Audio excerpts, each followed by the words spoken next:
Yepyeni bir gününden daha merhabalar diyorum. Biz bugün, yani beni sağ olsun bugün getirdi. Bir gece konakladım orada. Sonra buraya geldim Natrank'a. Şöyle şirin bir kafeteryadayım. Bar tarzı bir yerdeyim, öyle söyleyeyim size. Natrank'ta zaten sahilin tam ortasında burası var, yani bir tek burası var. Diğerleri hep böyle kenar taraflarda falan. Yani burası bildiğiniz böyle kumun üzerine yapılmış bir bar gibi bir yer. Restoran da ayrıca. Fiyatlara gerçekten şaşırdım diyebilirim. Yani bildiğiniz sahil kıyısındasınız, sahilin en dibindesiniz ve şurada size bira fiyatlarını falan göstermek istiyorum. Gerçekten çok komik rakam yani. Örnek veriyorum, ben şu Tiger'dan içiyorum.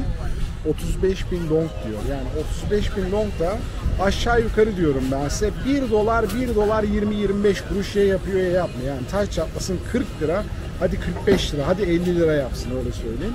Yani bildiğiniz sahil kıyısında bir kafeteryada, bir restoranta 40-50 liraya güzel yani bir bira içebiliyorsunuz. Daha uygunu olanları da var. Mesela 25.000 donka, mesela sadece 30 liralık, 35 liralık biralar da var.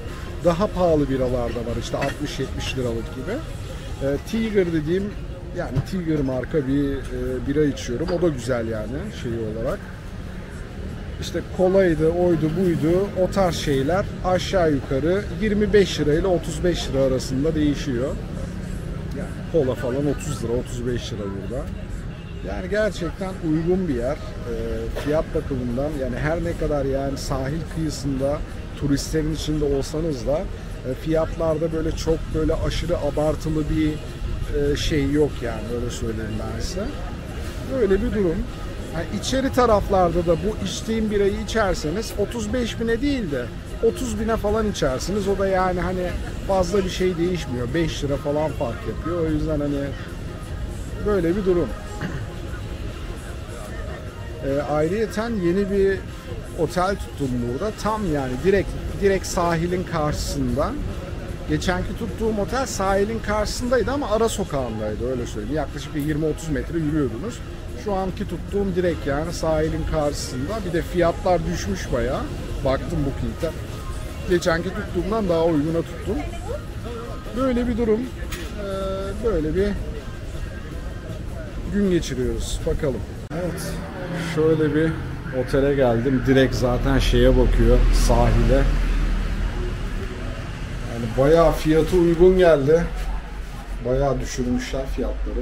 Öyle tahmin ediyorum. Fazla misafir yok ya da bilmiyorum yani. Odası da güzel yani. Diğer yere göre daha güzel. Buranın odası, bir tek sıkıntı şey yok. Balkonu yok. Ama deniz manzaralı odalar bayağı pahalı. Yani deniz manzaralı odalar burada yaklaşık böyle 800.000 dong falan yani. Oda aynı. Bir tek deniz manzarası var diye. Yani 5 katı mı diyeyim ben size? 4 katı. Bayağı pahalı, hiç gerek yok abi. Aynı oda yani. Oraya da baktım. Oda aynı, sadece bir tek penceresi var, denizi görüyor. Sırf hani denizi görüyor diye. 4 katta fazla ödemeye gerek yok. Çünkü odanın içerisi aynı. Evet.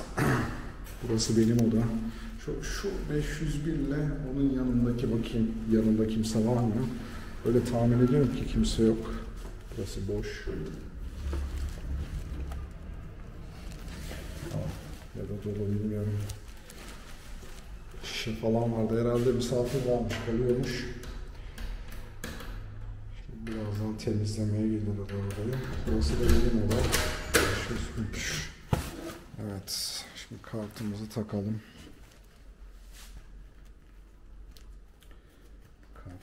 Kart. Evet. Kartı nereye takıyoruz? Ha, şuraya. Evet. Böyle bir oda. Güzel yani. Hani bildiğiniz mini barınızdan tutun, televizyonunuzdan. Buranın da işte ayrı banyosu, tuvaleti, kliması derken yani 200.000 donka gelmedi bile. 200.000 dong desek işte 250-300 lira yapmıyor yani. Böyle bir oda. Güzel. Evet, şimdi yeni bir gün daha oldu, öyle söyleyeyim. Sabah kalktım, bu kahveye geldim. Bugün gene bir sürpriz isim geliyor buraya. Gerçi sürpriz de değil. Videolardan hatırlıyorsunuz. Tayland'da, Vietnam'da, Kamboçya'da hep birlikteydik. Bu sefer o benim yanıma geldi. Şu an kendisi geliyor. Ve günümüzün kahramanı. Abi hoş geldin ya. Ne haber? Merhaba. Merhaba. Nasıl gidiyor? İyi, senden? Nasıl? Sorun yok. Keyifler. Valla içtin fark etmez. Kafana göre takıl, gir içeride. Şey veriyorlar eline. Ötüyor zımpırdı, ondan sonra. Tamam. İşte Erol geldi. Dediğim gibi. Bakalım yani. Hani diyordu zaten hani biraz bekle ben de geleceğim. Bekle ben de geleceğim. Ben de zaten biraz bekledim yani. Normalde 2-3 gün düşünüyordum burada kalmayı ama biraz daha dedim hani uzatayım böyle. Şimdi dediğim gibi yani bilmiyorum, belki birkaç gün daha kalacağım, belki yarın Da Nang şehrine de geçebilirim. İnanın yani kafam karma karışık. Hep beraber göreceğiz yani, öyle söyleyeyim. Bakalım. Evet, bizimki içecek aldı. İçecek getiriyor. Soğuk bir şeyler, bakalım ne almış. Oo. Çaya benziyor, kolaya da benziyor. Ne bunlar şimdi? Size sordum, en çok satılan dedim, turistlerin beğendiği dedim. Harbi mi söylüyorsun? Tutuyor. Çay bu ha? Neymiş bu? Üstünde mi? Üstündekiler bak krema gibi bir şey. Krema ama ha? lezzetli. Ben bunu daha önce Allah, denemiştim. böyle şey ya, böyle bunu pasta önce gibi şey. içiyorlar, içinden de bu kaşıklarla yiyorlar. Ha. Ama bu şey Değişik hamur gibi bir şey, bir böyle ha. kestaneye benziyor, böyle değişik ama bir şey ya. lezzetli. Lezzetli. İyi bakalım Lezzetli, ya, bir lezzetli. bakalım tadına ya. Bakalım. Eyvallah. Evet, şimdi birazcık bu sahili bir gezeceğiz. Kendine bir sahili bir gezdireyim, göstereyim buraları. Güzel ya, insanlar yüzüyor. Bugün hava biraz daha böyle şey, parlak yani, güzel şey değil. Öyle söyleyeyim ben size. Gel şöyle bu tarafa doğru gidelim şey. Görüyorsunuz şezlonglar bugün dolu yani. Birazcık böyle güneşin çıkması buraları fullüyor. Thank you. Karadeniz gibi dalga var. Var biraz dalgası Yani var buraya buranın. Aynen. Baksana yüzüyorlar ya resmen yani. Hiç. Yani. Ellerde boğulmayalım. Aynen. Yok, burada yüzüyorlar, şey yok, sıkıntı yok yani. İnsanlar burada. Çok iyi bilmek lazım. Aynen. Thank you. Çok iyi bilmek lazım. Tabii dediğin gibi aynen. İnsanlar bildiğiniz yüzüyor burada ya. Böyle söyleyeyim. Karşıda şey zaten, bak görüyorsun, teleferikle falan geçiyorsun. Ha, Bak, bu Kok Adası'na gitmiştim ya ben. Ha. Aynısını teleferikle başka bir adaya Ciddi misin yapmışlar. sen? Aynısı. Oo, çok enteresan bir yer ya. Benim enteresan şey geldi ya. Maket Çok değişik şeklinde geldi. satıyorlar. O mimariyi de aynı Fransız, Aynen. İtalyan mimarisi Aynen. gibi aynı şekilde. Ama burada bak dikkat edersen hep Rus var. Bak plajda. Burada İşte Türkiye'yi pahalı bulan Ruslar Tabii, bu Kok buraya Island'la buraya kaçıyorlar. Aynen. Ama çok fazla var. Yani bildiğim var ya, Vietnamlı'dan çok Rus görüyorsun burada. Ya Öyle işte söyleyeyim sana. Vietnam'la Rusya'nın arası o kadar iyi ki. İyi Birisi değil de mi? eski komünizm, Evet. birinin eski komünizm geçmişi var. Doğru tabii. Benim kaldığım odanın karşısında Vietnam ve Rus bankası var.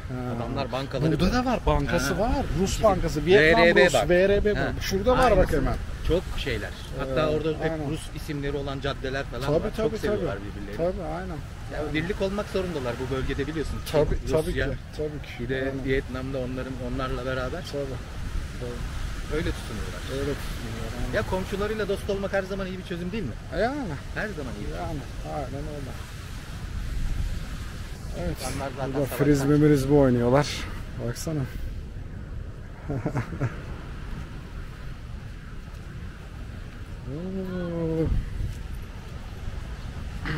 Güzel yerler ama şey yani, böyle insanın içi açılıyor, biliyor musun burada? İşte Bak şurada ileride, burada mı? Bir dakika, geride mi kaldı? Ha, şu geride şey var. Böyle bildiğim böyle sahilin ortasında şey, bar yapmış, restoran yapmışlar. Evet.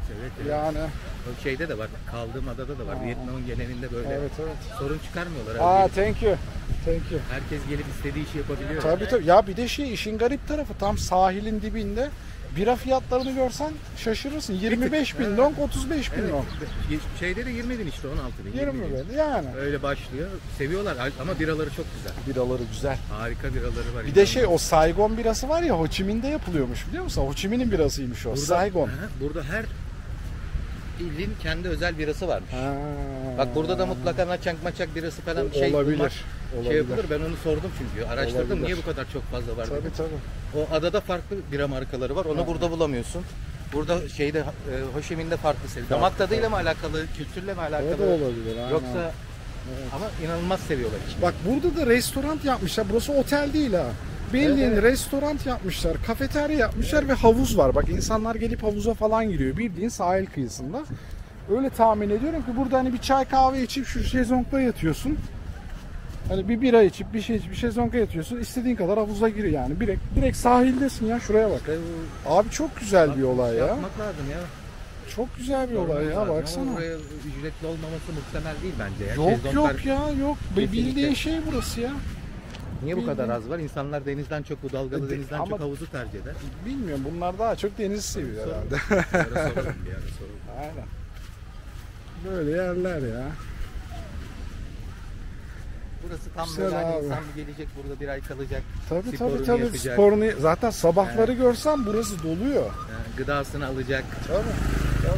Yani doluyor, taşıyor, öyle söyleyeyim. Bir bakıyorsun kimisi spor yapıyor, kimisi jimnastik yapıyor, kimisi meditasyon yapıyor, böyle hani o kadar böyle hani iç açıcı bir yer. Yani gerçekten çok güzel. Ben bu kadar Ben daha hani bu Asya'da bunlar kadar sporu seven bir insan topluluğu gerçekten gördüm. çok seviyorlar. Sabah 6'da bir çıkıyordum parka Tabii, yürüyüşe. tabii. Öyle bir şey yok. 70 yaşından Tabii. 12 yaşındaki çocuklara Tabii kadar ki. Tabii ki. spor yapıyorlar Spor ve yapıyorlar, hepsi de dediğim gibi. fit. Fitler abi. Fit ya, kollar Fitler. mollar hani Öyle, vücutlar öyle. küçük ama hiçbir gram şey yok. Öyle, öyle. Adamlar kendine saygı duyan insan spor yapar. Tabii. Dediğin gibi. Aynen. İnsanı da teşvik ediyorlar. biliyor musun? Teşvik ediyorlar dediğin gibi. Aynen. Yani böyle yerler. İşte böyle restoranlar. Burası bana Avşa Adası'nı çok anımsattı. Avşa. Avşa Adası'nın böyle Bilmiyorum. farklı yürüyüş şeyleri var. Hiç bir tarafta. gitmedim ya. Ya da eski Marmaris tarzı bir yerler. Bizim sahil kasabalarına benziyor. Ama bizim deniz bunları olmasa onu söyleyeyim. Ya tabii ki canım, Ben deniz Asya'da şimdi. bizimki kadar deniz bir iki yerde gördüm. Evet. Ama işte sonuçta buranın da öyle tahmin ediyorum okyanusu. Hani Acayip insanlar bir gelgit seviyor. oluyor, biliyor musun? Akşam 5'ten sonra deniz 3 metre, 5 Tabii metre ki. çekiliyor. Tabii ki. Aynen. Değişik yerler ya böyle. Gerçekten Huzurlu. huzurlu abi, gerçekten yani ben samimi olarak söylüyorum abi, yani hani fazla böyle şeye lafı döndürmeye gerek yok, ben seviyorum yani bu tarz böyle, hem değişik şehir olsun. Mesela ben Ho Chi Minh'i açık söyleyeyim, ben Ho Chi Minh'i sevmiyorum. Niye sevmiyorum? Sen- Abi çok fazla trafik Sen var, çok Türkiye'de fazla nerede insan yaşıyordun? var. Ya şöyle söyleyeyim, ben Antalya'da da yaşadım, Bak ben- Isparta'da da yaşadım, Sen hep Bursa'da sakin da yaşadım. yerlerde yaşadın. Ben de kaosun içinde büyüdüm. Kaosun 40 sene içinde, önce. tabii. Ho Chi Minh bana hiç Bir şey garip gelmiyor. Aha, İstanbul'un araba yerine motorları çevir Ho Chi Değil Minh mi? sana. Bir de havayı değiştir. Tabii. Hava işte hava çok aşırı nemli. Evet. Günde 2 kere duş alman gerekiyor Evet. falan. Pişik oluyorsun yürüdüğün Evet. zaman. Motor çok güzel. Aynen. Ama şeyler o turistik bölgesinin dışına çıktığın zaman acayip insana ilgi Evet, gösteriyorlar. evet. İnanılmaz kendini özel hissediyorsun. Özel Yani hissediyorsun. ırkçılık yapan bana bir kişi oldu. O da Grab şoförüydü. Ha. O da yaşlı bir adamdı. Dedim problem ne falan dedim, bahşiş de vermedim. Normalde herkese veriyorum, 20 ise 40 veriyorum falan. Vermedim. Öyle bir kişi denk geldi. Onu da sordum. Onların böyle burada o kadar çok fazla etnik köken varmış ki. Yapma ya. Tabii. Hatta kabile gibi yaşayan dağlarda insanlar var. Vay Tabii be. hiç kimseyi kendi aralarında evleniyorlar o tarz. Bir siyahlar var dikkat edersen esmer. Tabii Bir esmer beyazlar olanlar var. Bir de beyazlar. Bizde Tabii, bakın tabii. bizde de Türkiye'de kaç tane etnik grup var. Tabii ki canım. Ama burada savaştan sonra öyle bir barış sağlanmış ki Evet.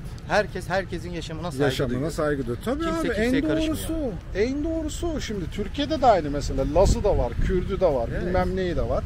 Evet. Ama herkes sonuçta hani Türk Bak, kimliği altında. havalimanından gelirken Evet. elini kolunu sallayarak giriyorsun abi. Yani. Bir tek uçağa binerken ufak bir arama yapıyorlar. O Tabii, da yani tabii. hiç havalimanının girişinde yok, dedektör yok. Evet, Adamlar terör öyle bir olayla alakaları Abi yok. zaten bak, havalimanlarında dikkat et, Asya ülkesinde çantana bile bakmıyorlar.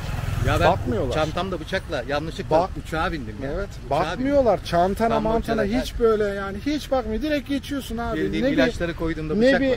üst araması var. Burada alışveriş merkezlerine giriyorsun. Bir tane güvenlik olmaz mı ya? Bir tane güvenlik Ama ne kadar personeli yok. güzel bir şey. Abi tabii ki güzel bir şey. Ben Türkiye'de Ama ne, bizde abi sebepler var. sebepler var ama Olmak işte. zorunda çünkü çok biliyorsun o bizde açık arıyor, herkes birbirinin açığını arıyor. Tabii ki. Keşke biz de Tabii abi yani Yani- böyle rahat rahat olsa değil mi? Yani Kimsenin Türkiye'de kimseyi hor de görmediği bir şekilde tabii olsa. ki canım yani mesela Eskiye göre çok iyiyiz. Gelecekte çok daha iyi olacağız ama abi çok işte böyle çok sıkı olmayacaksın ha. Bu kadar ya ne kadar sıkarsan abi ne ben kadar buradaki sıkı olursan buradaki özgürlük komünizm buysa böyle bir özgürlük yok, ben sana söyleyeyim. tabii ki. İstediklerini yapabiliyorlar. Tabii ki canım. İstediklerini Tabii ki yapabiliyorlar. canım. Sadece maddi durumlarda bir sıkıntıları var. Evet. O da kırsal kesimlerde var. Büyük şehirlerde Evet. çalışıyor. Herkes Evet. çalışıyorlar. Evet. Kadınlar inanılmaz güçlü. Tabii. Mükemmel. Zaten burada her şeyi kadınlar yönetiyor. Her Ben şeyi. kaç kişiyle konuştum, tanıştım. İstemiyorum seni diyor, kocasını evden gönderiyor. Hiçbir tabii. şey yapamıyorlar. Ne Tabii, nafaka ne bir tabii. şey, hiçbir şey yok arada. Tabii. İstemiyorum diyor. Kendine Aynen göre öyle. sebepleri var. Ayrı bir durum. Bir de çok erken evlenme burada Aynen çok fazla öyle. varmış. 16-17 yaşında evlendiriyorlar bu kırsal yerlerde. Anladım. O da ne oluyor? 2 çocuk yapıyor. Evet. Kalıyor kadının başına. Kalıyor. Kadın ona ömür boyu Evet. bütün masraflarını karşılayacak şekilde bakıyor. Anladım. Bakıyor.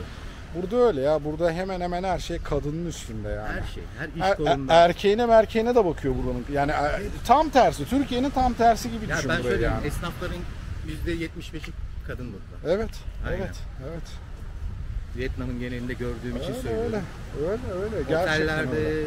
restoranlarda, bakkallarda, nerede istersen iste Öyle yani abi, öyle. 3'te 4'te 3'ü kadın. Kadın tabii. Aynen. Erkekler çok alkole düşkün olduğunu Tabii söylediler onlar bana. şey ya relax takılıyorlar ya. Grab bildiğin şoförlüğü şey. yapıyorlar.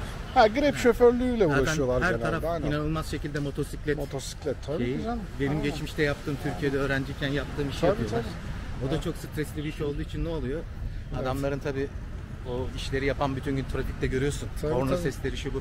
Adam düzgün bir hayat sürdürmesi çok zor. Yani Aynen eski öyle. yaşantımdan biliyorum. Doğru. Kesinlikle. O da tecrübeyle sabit. Kesinlikle. Ama kültürleri güzel. Evet. Bak şuraya da bir tane bir yerin altında böyle bak şurada piramit var. Piramit yazıyor. Şey yapmışlar. Yer altında geçit herhalde yapmışlar. Böyle kapalı yani. Geçen de baktım. Herhalde Shopping umduklarını center. bulamadılar.